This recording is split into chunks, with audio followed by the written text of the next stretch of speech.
Okay, so I just want to look at a couple of your guys' examples for dice rolling, because I thought it would be nice to give kudos to people who got it turned in on time and did a nice job. So, oh god, Storey. What happened? So I pushed go and it says, the package processing.sound does not exist. Scroll down a little bit. Do you have a sound thing in here? Yeah. Right here? Yeah, remove that. Yeah, there you go. We don't need that? No. I didn't think about that. Okay, so instructions, press a number between 1 and 6. You win if your number's rolled. 1. Press enter to begin. Press number 1 through 6. 2. Enter to roll. Cool. I feel like that works. That's really quite nice. The B is a little weird, but... Because if I have insert B again, then it just instantly goes to the next thing. Like, it doesn't... Oh, it goes put back. In like a pause. So Gotcha. I didn't know how, at least. I'm sure I can, but that's not longer. But And then let me see if I can... After 5 hours of messing with it, I decided to just put it in as B and be done with it. So I'm kind of hoping to win once here. Does this thing roll once? There we go. Cool. Nice. That's very nice, Storey. I like the little pips. That's cute. So let's look at the code and see if we can figure out what's doing what here. I realize this is probably kind of a big program to analyze in 5 minutes, but... Okay, so up at the top, we have some comments telling us what this does. Okay. And then we have some integers declared. What's win con? That should be win condition, maybe? So that's the state of whether you've won or lost, presumably. Party is... Color. Interesting. So this command's a little funky. What's that doing in your mind, Storey? Yeah, I realized after that I already went through and made all that I didn't need the integer twice. Yeah, so what this is doing, right, is this part's declaring an integer variable, right? So you're making an integer variable, its name is party, and you're setting it equal to this thing. And what this thing does is this is the function integer, which takes a number and makes it into an integer. And you're doing that function to 255, which is already an integer. You guys see that? Like I said, at the end I realized where I was going. Yeah, so these are just extra. They're not wrong, actually. Like, yeah, the code's gonna work. They're just gonna bog they're gonna bog your processor a little bit more than it has to be, because it's gonna go past that thing to the int function every time. But it only happens once at the top of the program, right? So it's not like it's happening all the time. Okay, whatever.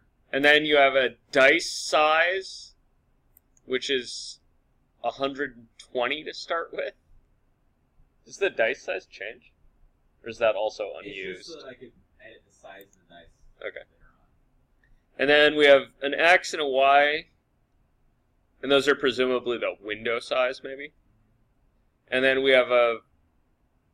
Oh, that's an interesting thing. What's this do? Does anybody know? It's a final. You say final and then declare a variable. What does that actually do? Can't change. Yeah, I think that definitely like hard codes that thing and it can't be anything else. That's my understanding, at least. Yeah, so this is a... Yeah, if you're going to use, for instance, the square root of 17,000 a lot of times, right? It might be a good idea to declare that up here and make it a final value. The final's making it so that you don't accidentally change it later. And then the reason you might want to put the square root of 17,000 in here, if you're going to use that a whole bunch of times, is you don't really want to call the square root function a million times. You want to just store that somewhere. You guys see that? It takes less effort to go get a float than it does to recalculate the square root every time you want to use it. Cool? Yeah, but it depends on your level of precision, and I don't really care whether you use a floated double or a long right now. I don't even care if you know the difference between those things. Just as long as you know they're all decimals right now, we're in good shape. Long is a double integer, isn't it? Yeah. Is it? It's just a really big. Oh, it's a big integer? My bad. Okay. So then we have a state, which is being set to this. Interesting. So the state's being set to the state initial, which is 0. And then, yeah, and then we're setting 0 equal to this side variable. And then what do we got? So we're making a window, right? And it's got a color. And party was an integer, right? So that's what kind of color is party? Yeah, that's a grayscale value, right? Okay, and then we're drawing some stuff, right? So we've got some strings, like lines of instructions, right? And then we've got a fill command and some sizing and some centering of text, right?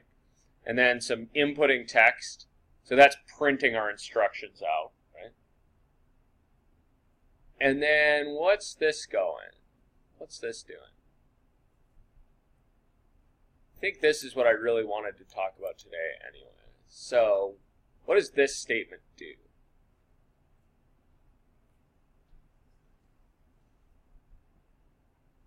Anybody?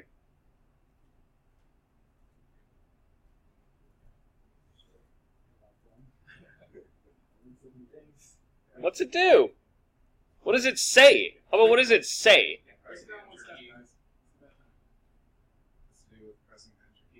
Yeah, if, right? Means if. So if this stuff, then we're going to set the state to 1. You see that? So if the key is enter, interesting. So key is enter. What's this guy do? Looks like ampersands, right? What's ampersand stand for? How about and? So this is, if the key is enter and the state is the initial state, set the state to 1. You guys see that? So that's saying, hey, if you... What did you do? Not sure. I don't recall doing anything. What's causing the print line? Oh no. Yeah, where's the print line It's at? because I was debugging something, and so I, it should be down a little further. Right there. System out print ln side.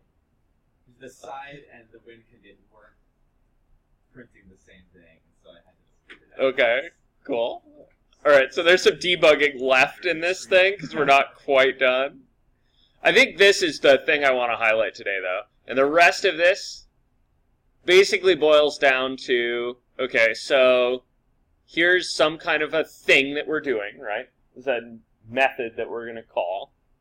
And there's a bunch of stuff that happens in that method, and then there's another method called roll that's like, okay, if we hit the enter key and the state is 3, then this stuff happens. Okay, this is too much code to analyze really well right now in front of everybody, right? So let's make a simpler if statement.